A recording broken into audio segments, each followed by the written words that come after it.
രാജ്യാന്തര യോഗാ ദിനത്തോടനുബന്ധിച്ച് സ്വാമി സത്യാനന്ദ ഗുരു ആശ്രമത്തിൽ യോഗാ ദിനാചരണം നടത്തി.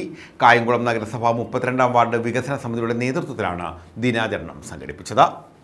അന്താരാഷ്ട്ര യോഗാ ദിനത്തോടനുബന്ധിച്ച് സ്വാമി സത്യാനന്ദ ഗുരു ആശ്രമത്തിൽ യോഗാ ദിനാചരണം നടത്തി. കായംകുളം നഗരസഭ 32-ാം വാർഡ് വികസന സമിതിയുടെ നേതൃത്വത്തിലായിരുന്നു ദിനാചരണം.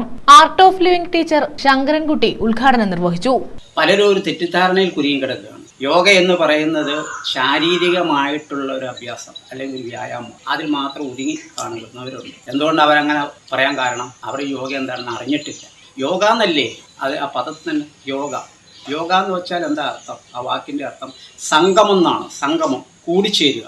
അപ്പോൾ ഏതൊക്കെ തമ്മിലൊന്ന് കൂടിച്ചേരണം, എവിടെയാണ് കൂടിച്ചേരേണ്ടത്, എന്തൊക്കെയാണ് കൂടിച്ചേരേണ്ടതെന്ന് ആൾക്കറിയും. ഇപ്പോൾ ഐക്യരാഷ്ട്ര സംഘടനയും ലോകാരോഗ്യ സംഘടന അടക്കം ഈ ലോകത്തുള്ള ബുദ്ധിമാന്മാരും നിരീശ്വരവാദികളും യുക്തിവാദികളും അടക്കം അംഗീകരിച്ചിട്ടുണ്ട് യോഗ ഒരു നല്ലതാണെന്ന്. എന്തുകൊണ്ടാണ്? ഇതൊരു ശാരീരിക അല്ല മാനസികമായ വളർച്ചയും നമുക്കുണ്ട്. വാർഡ് വികസന സമിതി പ്രസിഡന്റ് രാജേഷ് കൊച്ചയ്യത്ത് അധ്യക്ഷത വഹിച്ചു.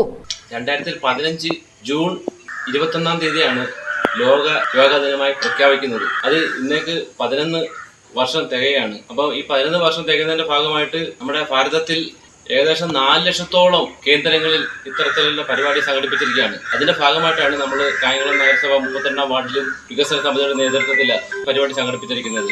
സുരേഷ് ആലക്കൽ, രാജേഷ് ആലക്കൽ, ധന്യ സുജിത് തുടങ്ങിയവർ പങ്കെടുത്തു. News bureau, Kayamkulam.